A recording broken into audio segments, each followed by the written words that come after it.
저금리를 이기는 ETF 이베스트 투자증권 심정한 과장입니다. 과장님 안녕하세요. 안녕하세요.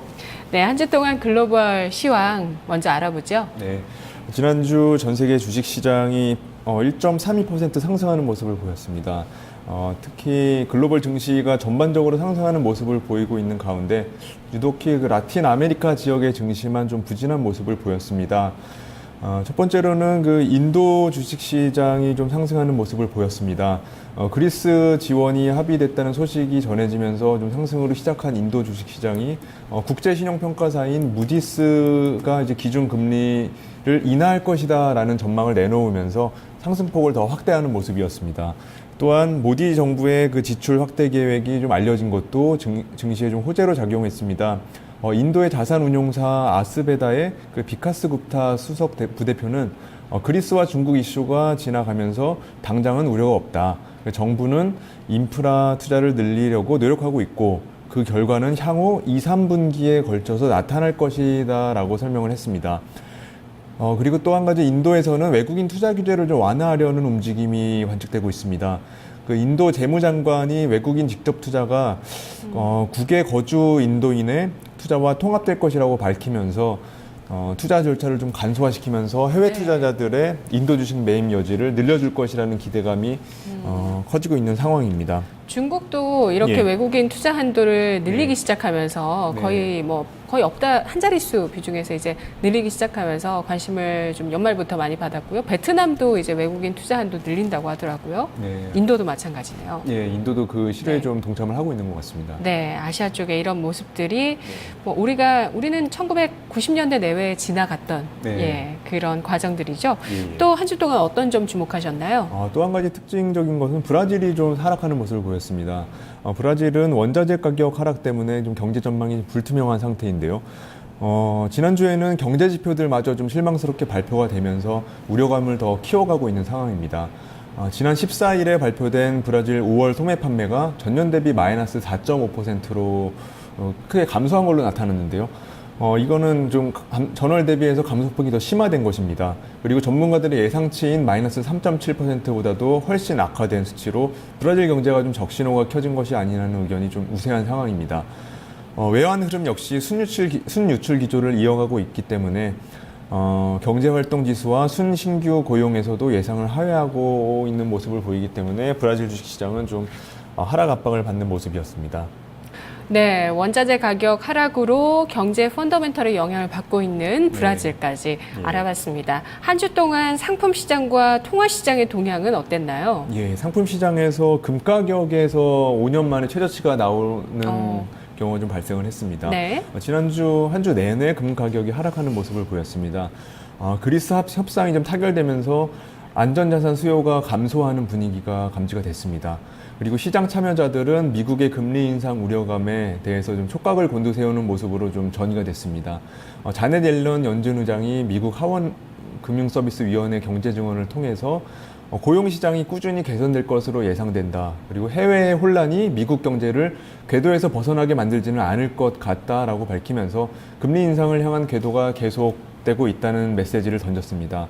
이로 인해서 금 가격이 낙폭을 확대하는 모습이었습니다. 그리고 또 중국의 금 보유고가 6월 말 기준으로 1658톤으로 집계가 됐다고 이제 인민은행에서 발표를 했는데 이거는 6년 전 대비해서 57% 늘어난 것으로 톤수 기준으로는 증가를 했지만 중국이 전체 가지고 있는 외환 준비금에서 차지하는 비중은 축소된 것입니다. 이것은 이제 향후 금 매입을 좀 증가할 걸로 시사를 하는 것이지만 일단 시장의 투자자들은 다른 측면에 포커스를 맞추고 있는 것으로 풀이가 되고 있습니다. 네. 지난주에 저희가 월드와이드 펀드라고 펀드 알아보는 시간에 금 펀드에 대해서 알아봤었거든요. 근데 금 같은 경우는 그래도 어떤 수요 공급상의 원칙에 따라서 하방 지지력은 또 5년 만에 최저치긴 하지만 어느 선에선 나온다. 가격대가 지금 제가 기억은 안 나지만 그렇게 또 얘기를 하시더라고요. 지금 한 1,100불 정도에 머물러 있고 저희가 지난주에 이제 금 매도를 추천을 드렸었는데요. 네. 이번 주에는 이제 그게 좀 잘 들어가고 전략이 적중했네요. 예, 전략이 적중했고 다만 이제 장기 투자로는 좀 할 수가 없는 게 말씀했던 대로 지금 1,100불 정도면 물리적인 매수세가 많이 들어올 걸로 예상이 되거든요. 그렇군요. 특히나 네. 이번 주에는 또 겹쳤던 사실이 인도의 결혼 시즌이 또 끝났습니다.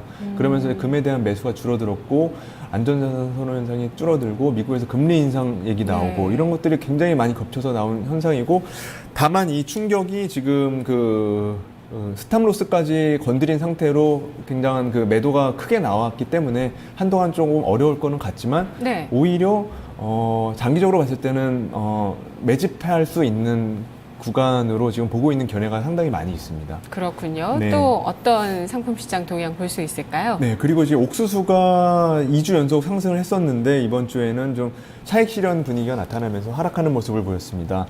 1년 내 최고 수준까지 옥수수가 지금 근접을 했었다가 다시 이제 건조한 날씨 예보가 나오면서 하락을 했는데요. 제너그룹의 이제 분석가인 테드 시프리드가 옥수수가 이 날씨 개선 전망에 압박받고 있다. 그리고 지난 몇 달간의 집중호우에 따른 옥수수 피해가 이제 끝이 난 걸로 보인다라고 해서 날씨 우려감이 해소가 된 것으로 보입니다. 그리고 달러 강세의 영향이 가세를 하면서 전반적인 상품 시장이 좀 하락을 했고 옥수수가 거기에 가장 큰 영향을 받은 걸로 보이고 있습니다. 네, 지금 뭐 원달러 네. 환율도 상승하면서 워낙 약세를 보이는데요. 달러화가 네. 강세예요. 예, 달러화가 지금 강세를 네. 보이고 있습니다. 아무래도 미국이 좀 네. 금리 인상을 하려고 하는 움직임이 있기 때문에 그런 것 같습니다. 한 주 동안 특징에서 또 유로화 약세를 가지고 와주셨네요. 네네, 유로화가 이제 그리스 협상 타결이 이루어지면서 약간 강세를 보이려고 이제 그런 듯 하다가 다시 이제 사람들이 그리스 이슈를 아예 잊어버리고 미국 금리 인상에 이제 집중을 하면서 예. 달러화가 다시 강세를 보였습니다. 더군다나 이제 미국 신규 실업수당 청구 건수가 직전 주 대비해서 감소하는 모습을 보였습니다. 그래서 9월 금리 인상이 좀 가능하다라는 의견이 좀 우세했고요. 그리고 이제 그리스 무용담이 이제 옆으로 밀려나가고 달러의 긍정적인 측면 그리고 유럽은 계속해서 돈을 풀고 있다는 그런 점. 그래서 이 달러와 유로의 그 차이점에 대해서 좀 더 집중하는 모습을 보이고 있습니다. 때문에 이제 투자자들이 한동안 좀 달러 강세의 베팅 비중을 좀 높일 가능성이 높은 것으로 보입니다.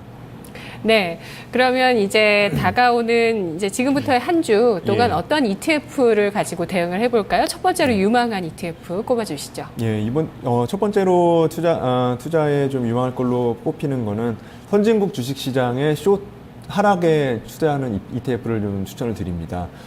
펀드명은 숏 MSCI EAFE라는 ETF인데요. 심볼명으로는 EFG를 치시면 됩니다. 이걸 추천을 드리는 이유는 선진국을 대표하는 이제 독일인데 독일의 생산자 물가 지수가 전월 대비 증가율이 하락한 걸로 나타났습니다. 전문가들은 이제 예상할 때 0.1% 정도 상승할 걸로 예상을 했지만 그걸 뒤집고 하락한 걸로 나타나면서 좀 적신호가 좀 나타났고요.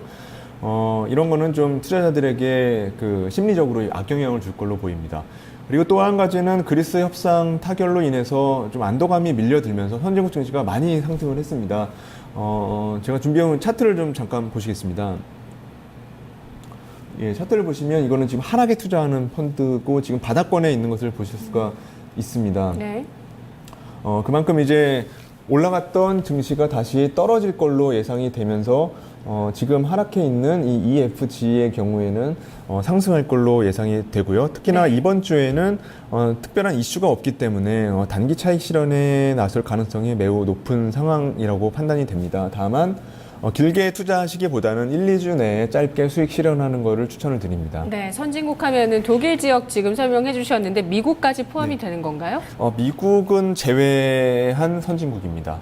그럼 예. 유럽 쪽 위주겠네요. 예, 유럽과 일본, 호주, 일본까지, 예, 예. 호주까지 예, 예. 포함되는 선진국의 네. 숏 ETF 알아봤고요. 두 번째로 유망한 ETF 뭘까요? 네, 두 번째로는 역시 미국 주식시장의 그 하락에 베팅하는 ETF를 또 따로 가지고 와주셨네요. 예, 예, 따로. 미국까지. 네. 지금 미국 같은 경우에는 그 주택작공 지수가 좀 호조세를 띠고 있는 걸로 좀 발표가 됐습니다. 그렇기 때문에 좀 미국 금리 인상 가능성이 매우 높아진 상태이기 때문에 네네. 투자자들이 좀 선뜻 투자에 나서기가 좀 힘든 상황입니다. 그리고 이제 그리스 협상 타결 이후에 미국 주식시장 역시 많이 상승을 했습니다. 때문에 좀 기간 조정에 들어갈 가능성이 높은 걸로 보이고 있습니다. 이것도 잠깐 차트를 보시면요. 예. 심볼명으로 SH라는 ETF인데 최근 며칠 사이에 연이어서 하락한 모습을 보실 수가 있습니다. 이거는 이제 주식시장이 그만큼 연이어서 상승을 했다는 네. 모습인데요. 이 정도 되면 좀 약간 과열 분위기가 조성이 될 것 같고요. 그런 과열 분위기 속에 이제 금리 인상을 앞두고 그 실적에 대한 이제 관망세가 지속되면서 일부 차익 실현이 들어올 걸로 예상이 되고 있습니다. 네, 마지막으로 유망한 ETF 알아볼게요. 예, 마지막으로는 이제 중국 시장에 투자하는 ETF를 추천을 드립니다. 네. ETF명은 DBX 트래커스 하베스트 CSI 300 A셰어스 펀드인데요. 심볼명으로는 ASHR을 치시면 됩니다. 중국 같은 경우에는 최근에 대규모 폭락 사태가 있었습니다. 네. 하지만 이 폭락 사태가 이제 일단락 된 걸로 판단이 되고 있고요. 그리고 중국에서는 이제 유동성 공급이나 경기 부양 같은 그런 정책을 내놓을 기대감이 매우 높은 상태입니다. 때문에 한동안 이제 하락보다는 상승 방향에 좀 무게를 두는 것이 좀 유효할 걸로 판단이 되고요. 미국 경제가 지금 호조를 보이고 있거든요. 미국 경제가 좋아지면 이제 국민들의 소비력이 증가하면서 중국 수출 기업에게는 좀 우호적인 상황이 형성될 걸로 보이고 있고, 지난주에도 GDP와 고정자산 투자가 양호한 걸로 나타나서 중국 경기는 더 이상 악화되기는 좀 힘들 것으로 판단이 되고 있습니다.